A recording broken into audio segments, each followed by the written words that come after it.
Yeah, that's when I started choking him. I'm just joking. We're back for part 2 of our episode of The Get Down at Ibex Studios here with... Blossom Complex. And Hodder. Yes. And Frantic, of course. So, I forget where we actually left off, but we're just going to jump into something different. So again, you guys are about 2 years into this endeavor together. Yeah. Yeah. Starting a business Yeah. Yeah. during a pandemic. Yeah. Yeah. How did that play out? How did that... So, were you guys... Things were already in motion when the pandemic started. Yeah. Sorta, yeah. We were, the studio was kind of finished. We had sessions kind of booked in. Oh yeah, we had a ton of shit on the go. And then we got locked down. Basically, the short answer of how the pandemic's been treating us is that every artist's album is delayed about 4 months. Yeah. Yeah. Back way up. Yeah, which, I mean, completely fair. None of us caught plague, so we're good. But, like, yeah, it's been definitely challenging, especially because, like, how this studio fits into, like, opening and closures is always kind of fun because, like, we kind of had to judge it based off of, like, if people were allowed to go to, like, music practice. Because they didn't really say, oh, studios are good or not at times. So it was very much having to, like, figure out where we fit into that and just being proactive about Using getting your everyone. own discretion. Yeah, and just getting people tested like fucking crazy. Like for the longest time before like vaccines rolled out, it was literally just like, okay, if you're showing up, make sure you got a negative COVID test. Yeah. Like I know I was getting one once a week anyway, but like still like shout out to my nostrils. Love it. Yeah. Definitely hit that factory reset button a couple times. Oh, big time. Yeah. My nostrils feel like Charlie Sheen's right now. Fucking, From the dry air. yeah. Yeah. Yeah. Hodder straight edge, so shout out to that. I don't know. I'm just speaking for you. Yeah. You're addicted to music. It's true. It's true. Building cool things. Yeah. I suppose. Grabbing old railway lines for Don't talk about that. That's gonna be in part 3. So stick around. Yeah, Hodder versus the people. The people always win, man. Is there any ways? So like obviously the pandemic sucks, especially for starting our own business and things like that. Are there any ways that kind of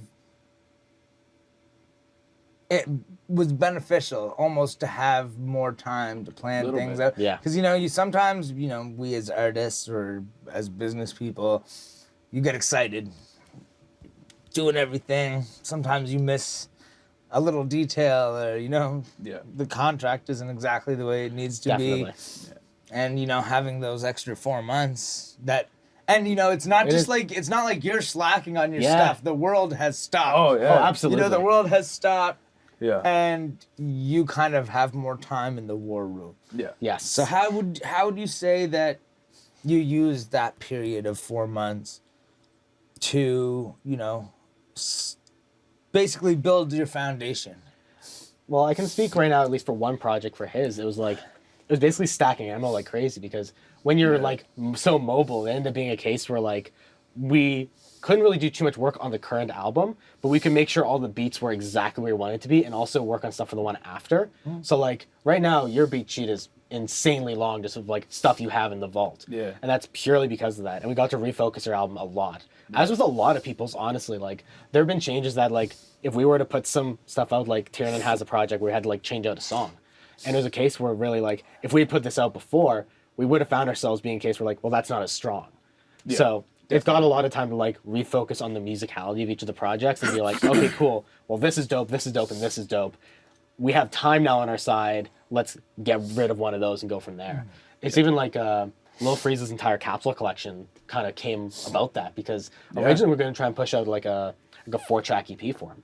And after that, we basically realized like because of how he wanted to drop stuff, we came up with the capsule collection idea, which his whole thing is he drops a bunch of like little EPs. They're like 2-3 tracks long that work as like singles almost.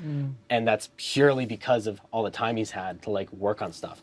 and also let us be really creative with genres because of that. Because when you're locked inside, you're going to be a little extra creative or not at all, depending on how your brain works, right? Yes. Yeah. Yeah. And, you know, I find that these days, singles or short EPs, but dropping them consistently, Yeah, that's the way to go. 100%. Yeah. You know, Big the time. way, just based on the way we as the people consume music. You know, back in the day, if there was an artist you like, you'd be stoked if they had a 17-track album. Yeah. Yeah. Now, even if most of the songs are bangers, nobody wants to hear that. No, that's it. Nobody listens to albums anymore. Like No. I do. It's weird, but like, It's not as common in like the consumer base, purely just No. because like before when you're putting out physical CDs, that's your way to get it. yeah. And nowadays it's very much like because everything's so constant, and because the good thing is we have access to so much more music than we ever had before. So because of that though, people don't have to like stick to one, so people hop like crazy. Yeah. So singles definitely are really powerful because of that. Like albums are still like going and watching a movie, and like some people definitely can still pull it off, but it's definitely not the norm still. Like Yeah. Kendrick Lamar can drop a 40-song album tomorrow, and everyone will listen to it. Yeah. But like, it's not going to be the same with every single artist. Most people can't just do the old album cycle of, oh, I'm going to drop an album every 3 years and disappear in the meantime. No. Like that's not viable. It doesn't Yeah. work that way. But, you know, again, it's funny. So, Kanye West just dropped Donda. Yes. It's like, what, 20... Well, it's constantly evolving. Yeah. Which is It's still not done. I'm gonna get to that. That wasn't my point. But it's like 20. Jeez, I can't remember. Like 23 songs. Yeah. Yeah. It's something like that. I know it right now, Something its like current that. track is like an hour and 40, hour 50 long. Like it's Yeah. a very long project. But it's funny because Kanye West was actually one of the people pushing and saying like we need shorter albums. The way people consume music. Yeah. Yeah, Yeah. it It's changes his different. mind a lot, though. Yes, Yeah. that's true. But you know, Kanye is one of the biggest artists in the world. But I think even people felt that album was pretty too long. I mean, you know, you always Yeah. have people that will have their different opinions. Everybody got one. Yeah. Yeah. But I like the whole seven track album thing he was doing though. I feel yeah, like that's there was the you Pusha can really T tell a album, whole story. the Daytona album. Yes. Yeah, That was really good. the Kid Cudi one was really Yeah, good. Kid See Ghost is phenomenal. Yeah. Same with Ye. Kid See Ghost Ye's is underrated dope. as Yeah. fuck. I didn't like the album he did with Nas though, like the first King's Yeah. Disease. Yeah. And I really liked the second one, which was I think executively produced by Hit Boy. Shout out to Hit Boy and Nas. That album was great. Yeah. It was phenomenal. Yeah, you know, I heard Ghostface is also doing a full album with Kanye. I'm like, Which that sounds crazy. Ghostface is one of my favorite rappers, man. He's so cool. Iron Man's a great album. If you've never heard Iron Man, listen to Iron Man by Ghostface. Tony Go- Stark. Tony Stark. Yeah. Shout Pretty out to Robert Tony. Downey Jr. Yeah. I know, I fuck with our DJ. He's cool. How long have you been making music? You did your first show. Fuck, an hour now, maybe. No, man. My first song I ever finished was Leave You, which dropped just 2 years ago. Yeah. Jeez. Yeah, man. Yeah. Like going like through high school and shit. It was mostly just like fuck, write a verse, spit it, battle with like my friends and shit. And you'd record like everything now and then on your fucking iPhone, but like man, I didn't have money to record. And like we were saying earlier, like it does take money, right? And so like as soon as I had time and like a dwindling supply of money, I was like, well, we might as well sink it all into music. So yeah, that's what we did. I linked up. We were all at fucking Freeze's place in his basement Yeah. and recorded "Leave You," Which And came then- together so fucking quick. Too, 'cause It was Yeah. like we had recorded like the verse before for like Freeze's song, and I was just over at Freeze's just for like a different session. I was just there working his stuff, and like you show up and I already had some beats made for you because we had talked about maybe doing something together. Yeah. And just it all came together so fucking quick. It was like, that's one thing that really impressed me was like you write pretty fucking quick. Yeah. Like, and that was especially for someone that just recorded their first song. That's not expected. No. Like, if you're writing something that quick, usually, and if you've just started, it's probably not good. But thankfully, it was fucking great. "Leave You's all right." Yeah, and like, yeah, it just came together very fucking well. Like the beat was made pretty quick. We made adjustments. Everything was quick. Like, Yeah. and that's kind of been the vibe, really. Like, the big thing I've kind of have is my mentality of like, anytime I'm writing with someone or recording is, I think frantic and you can both attest to how fucking quick I can make a beat. Oh, fuck yeah. it's- Absolutely. It's disgusting. It's ungodly. He's just fuck. like, he's just plugged in, and then 20 minutes later, the head pops up, and you're ready to go. Yeah. Yeah, and that's the thing. Like, the big thing I've dedicated myself to is like a quick as fuck workflow, because when you're in a studio with someone, you don't have a fucking hour and have someone make a beat for you. Yeah. At that point, your creativity a lot of times gone. A lot of artists are so ADHD with it, they really need to be quick. Yeah. So like, that's one of those things where like the entire workflow of like our projects have always been like, let's go fucking quick, and the fact that you can like your pen game's quick enough where you can keep up a lot of times. Yeah. Just helps a ton. So how did you get to the process of like teaching yourself to make a beat that fast? Like, do So- you have any tips? or- Yeah, absolutely. The big thing I can say is like, honestly, it's finding a workflow that works for you very quick. For me, it's templates. My Logic template is disgusting. It's literally a bunch of my sample libraries already open. So like all my pianos, all that stuff, they're preloaded. I open that up. If you're making a beat and you want to make sure like you can go quick, there's a lot of times people have the same steps over and over at the beginning of their session. You can make a template and cut that shit out right away. So all of a sudden, all your stuff is loaded and it's ready. Yeah. And then just keep on thinking of like, okay, what steps do I constantly do? And have a very well organized sample library of like, if you're like on Splice or LoopCloud or something, just have something set so you can go in and quickly buddy. flip it. Buddy, that's so important, because I'll tell you, my fucking... Somebody didn't mute their phone.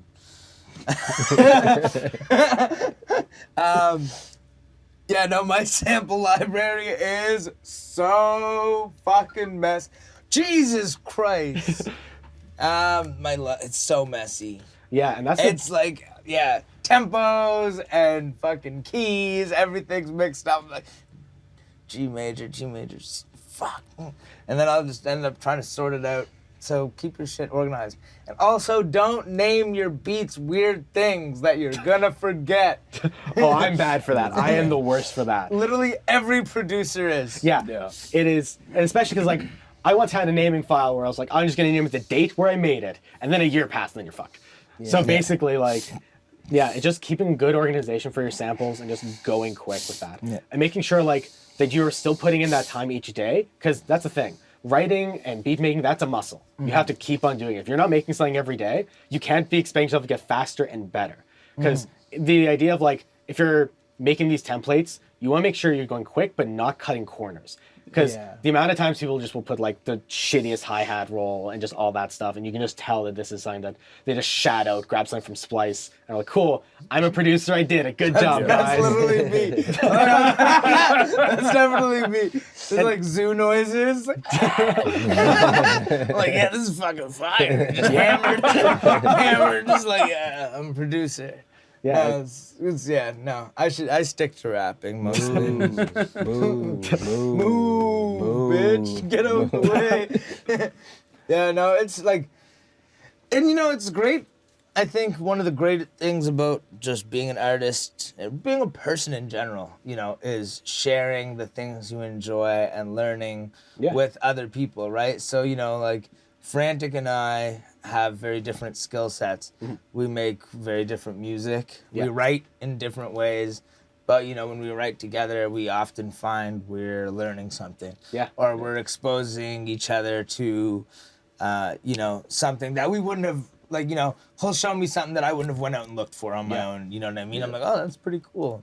No, definitely. It's super important. Yeah, it's fun to like figure out what people's like strengths and weaknesses out in like a room. It kind of just happens. You don't even. It's like unspoken, and then everyone kind of puts something together, and it's like being in that room at that time just like feels really fucking good. Oh, it's amazing. That's why I like Yeah. doing it. Yeah, when things are going just really smooth, like there's So good. nothing feels better. Yeah, that's why with things opening up now, which would be cool, like with this space too, is like to do like writing residencies and like recording residencies. Oh, dude, especially, like, absolutely. Yeah. I'd love nothing more. And this is a shout out to everybody watching the show too. Fuck, hit me up. Hodder Music on all platforms. If you need a place to record, come through. I do a day rate, cheaper than any fucking studio in the city. $50. It's yours for the whole day.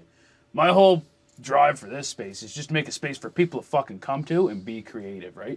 That way I have the network to fucking, all right, Frantic, you need somebody? I got somebody that fucking is kind of unheard of, but matches your vibe, brings some energy, and it's like, now I can make that connection. You guys can work.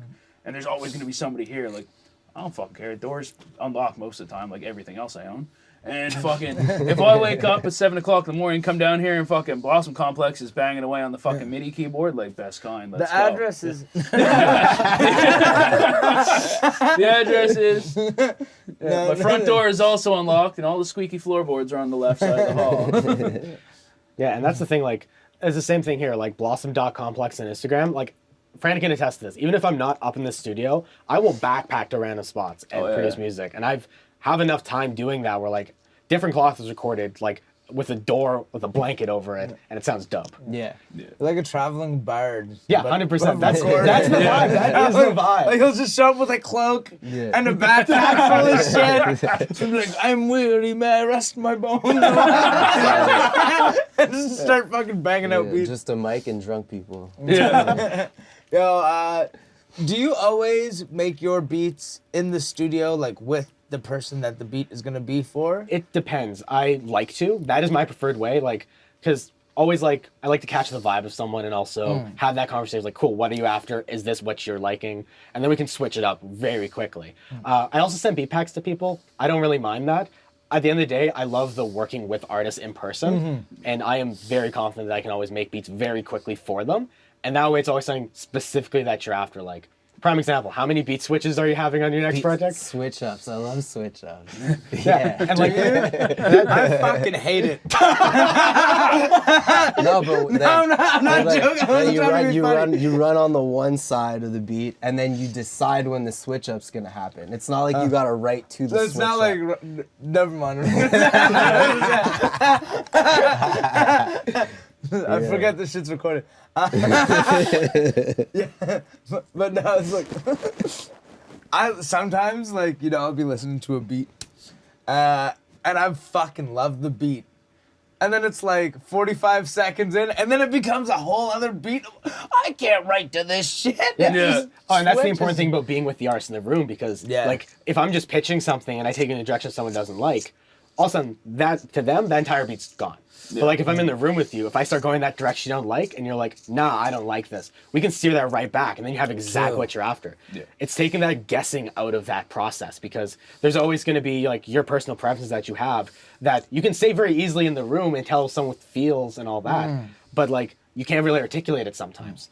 And like, catching that vibe in the room and having that conversation with someone, that makes it so easy, because the amount of times, like, a prime example, one of the songs off Late Alpha LP, I was working on the side half of the beat. It was New York. Yeah. That one, I started going like an almost like a drum and bass direction on one thing, and it was this moment where I could tell you weren't feeling it, and I was like, "You're allowed to say no." Yeah. And then we brought that back to where it needed to be, and it's all the better for it. And that's what I think is so fucking important with like beat creation too, is remove your fucking ego. Like, every producer, like, it's good to have your style, but remove that ego. You are here to serve an artist's purpose of getting something really dope out. So removing that part of like, nah, it has to be this way. Nah, you're here to work with someone. Like, producers, we're in the service industry. That's 100% what it is. So it's a case where, like, make sure like you're always open with artists and stuff like that. I think that's so important in music. Like, prime example, like, the one pet peeve, and I will just give this advice to every single producer: stop gatekeeping like your effect chains. Like, the amount of producers I see, they're like, nah, my 808, it's my secret sauce. Spoiler, if your 808 is the only thing making your beats good, your beats aren't good. Like, open knowledge is the way that everyone in a community grows, and that is the most important thing. I can attest to this. Any producer that's ever after like a sound that I'm making, I will send you a Logic file. I don't care. Like, I'd rather have a community grow around it and have everyone have good production, rather than me being like, nah, I make the best 808s and kicks. It's like, nah, shit's simple. You should be able to make that yourself. Yeah. And that's important in making like communities grow. Yeah. Big time. Totally. Yeah, no, I'm working together.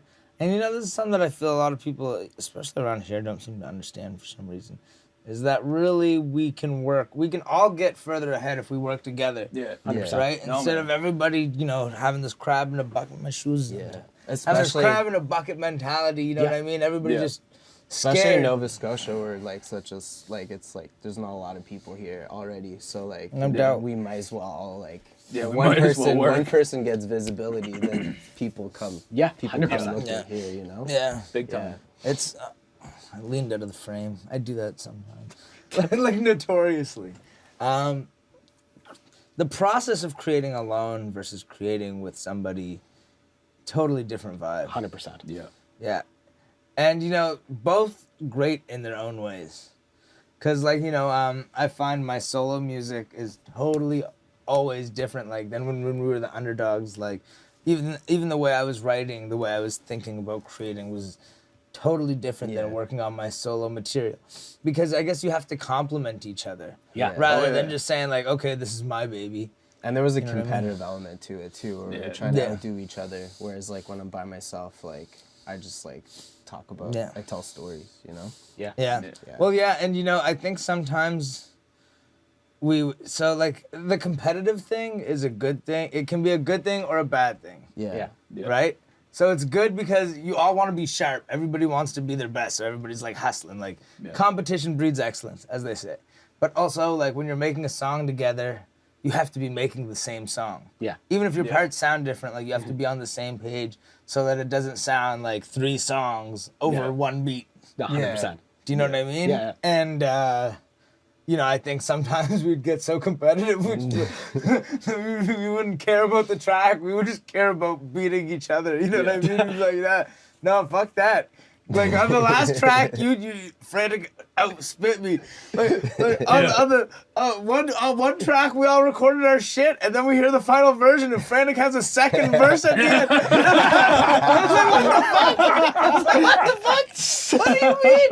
I was like, yeah. I took time to write it. I was like, yeah, my shit. verse was the hottest on this one. I heard the final version. And I'm like, yeah, my verse is the hottest. My verse is the hottest. Frantic has a second verse. Like, I'm like, fuck you, man. Yeah.